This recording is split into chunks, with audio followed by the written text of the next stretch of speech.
Apa? Ha? Minyak putih. Minyak habis? Apa saya boleh bagi minyak? Saya boleh bagi minyak. Ha. Oh, ada spare. Nah, buat jorong aja.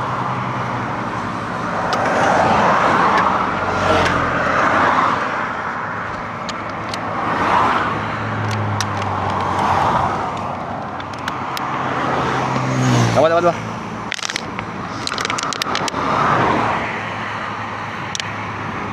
Ni ada standby pack ni senang lah kalau nak ni. Ha?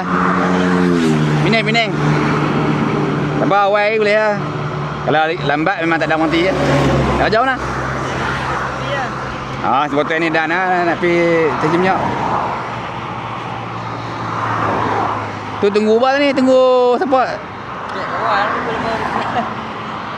Abang dah ada bah.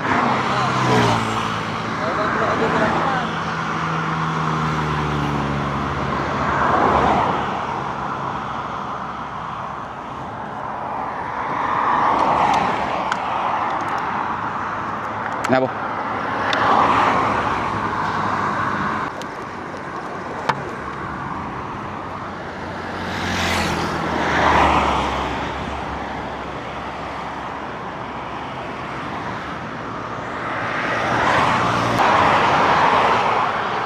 Tengok, start tak? Ikut sebat lane ke apa?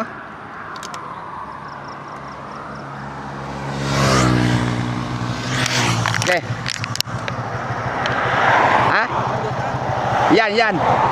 Ha. Ha? Tinggal 5. Saya duk bola Yan bayar lepas. Ni standby lah kalau apa-apa kan. Kalau kita pun ada masalah macam ni, boleh ke kalau orang nak pergi kan? Okey. Jom. Lambat apa?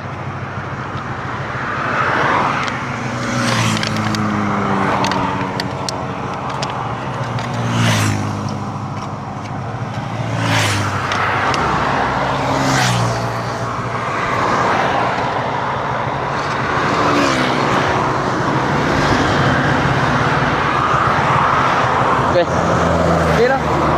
Dia lambat ah. Okey, teman.